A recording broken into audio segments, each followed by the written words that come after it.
This is the salt flush. It helped me do this, and my clients do that. It's one of the easiest cleanses to do in the entire world, and no matter what you're trying to do as far as get healthier, detox your body, heal eczema, or just become the healthiest version of yourself and get all the toxicity out of your body, this cleanse is super effective, easy to do, and amazing. And in today's video, I'm going to teach you everything you need to know about the salt flush. In today's video, I'm going to cover how to do the salt flush correctly, how often you should be doing it or can do it, what time of day to do it for the best results, what to do if it doesn't work, and I'm also going to answer all the commonly asked questions and concerns I get about online about the salt flush on a regular basis. Just so you guys know, this is going to be video 1 in a 5-part series where I'm going to cover all of the different cleanses. It's going to be a master class in detoxification and cleansing for overall health. This is the salt flush video. We're going to cover the coffee enema. We're going to cover the liver gallbladder flush. We're going to cover autophagy practices. And then at the end in video 5, I'm going to put it all together in a master cleansing schedule. I hope you enjoy the series. So let's jump right into it. Let me shut my windows though. Those bugs are loud. So like I said, the salt flush is one of the easiest cleanses to do. Here's all that you need. You need a clean source of water. My favorite type of water is simple spring water. I have a well and I drink that water, or I get spring water from wherever I can. You can find it at findaspring.org. You can also use some type of quality filtered water, reverse osmosis.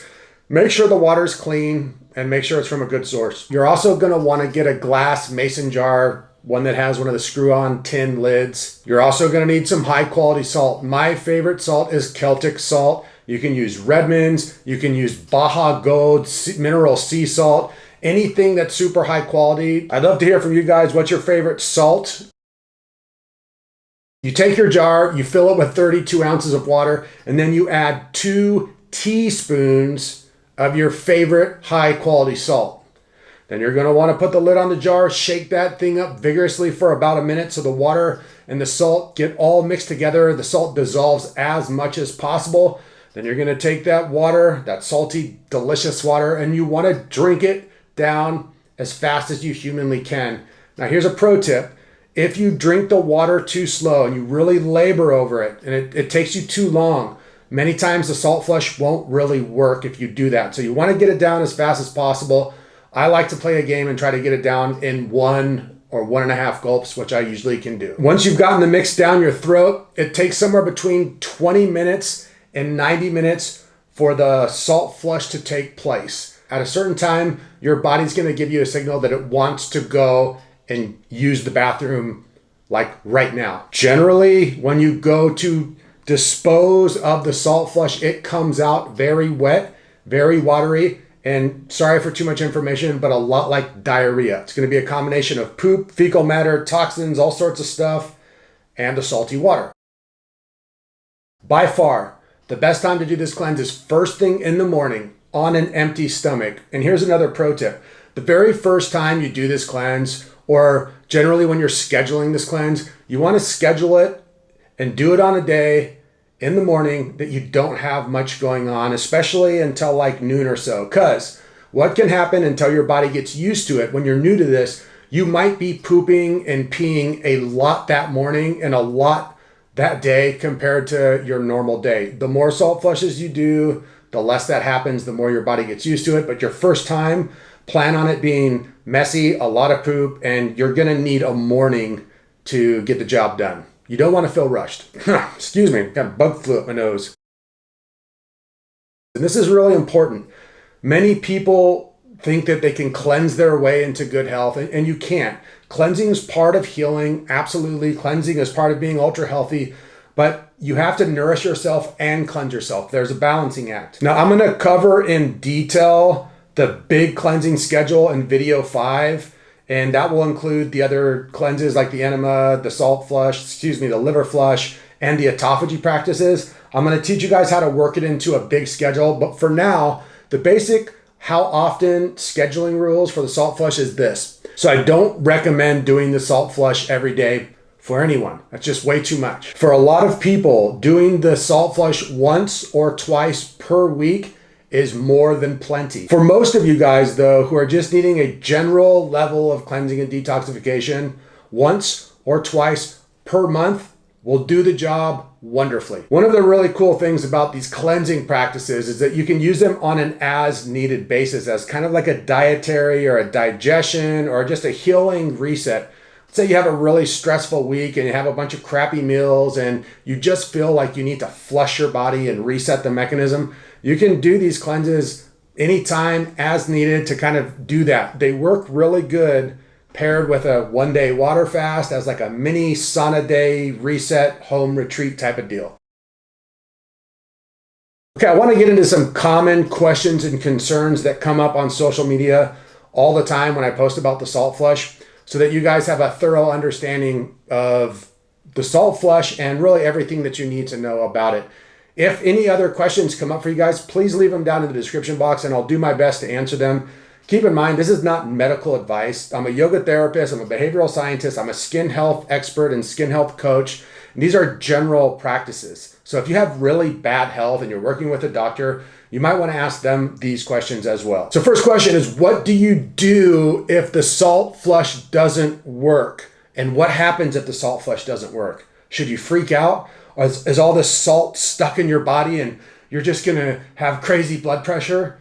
No, nothing happens. It's basically like drinking an electrolyte mix and having a little bit of electrolytes in your body. Salt is one of the main ingredients, nutrients in electrolytes. 2 teaspoons of salt diluted in 32 ounces of water really is not that much salt. It doesn't get stuck in your body. If it doesn't work, which sometimes it doesn't work, especially after you've done a bunch and your body's gotten used to them, it's just really no big deal. If the salt flush doesn't work, the next time you try it, you can do this to the mix to see if it will actually start working again. Like I said, sometimes your body gets used to the salt flush and it just kind of stops working.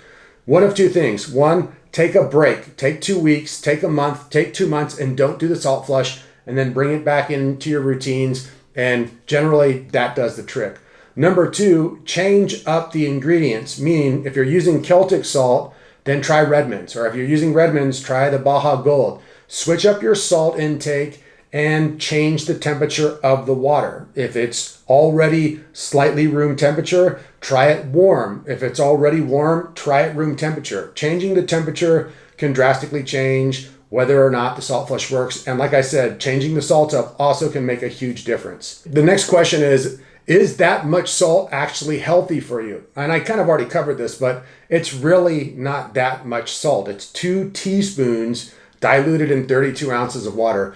Plenty of people eat several meals per week at fast food or at restaurants that have double that amount of salt or the same amount of salt, but super crappy low quality salt. Keep in mind that quality salt is part of electrolyte balance and is a healthy healing food. Next question is this okay for people with high blood pressure?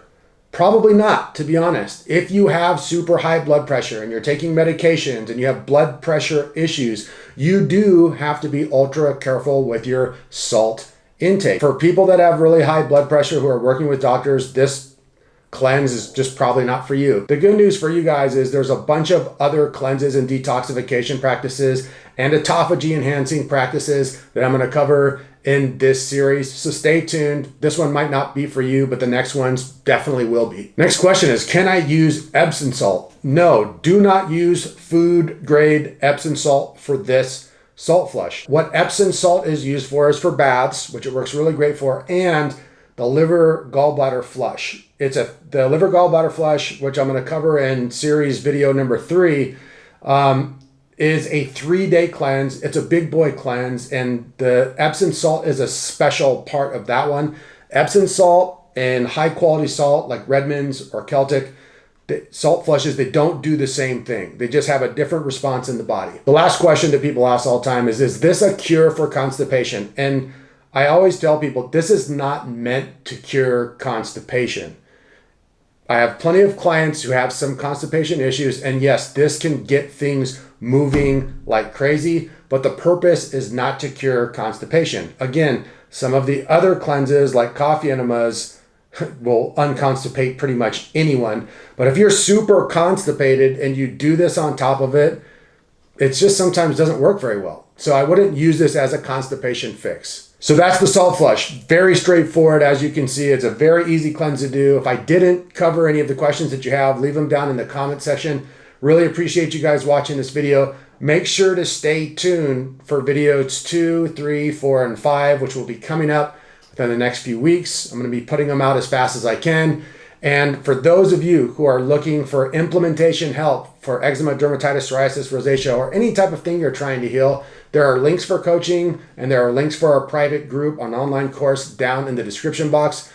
Happy cleansing, you guys. Much love, and I wish you the best of luck. Peace.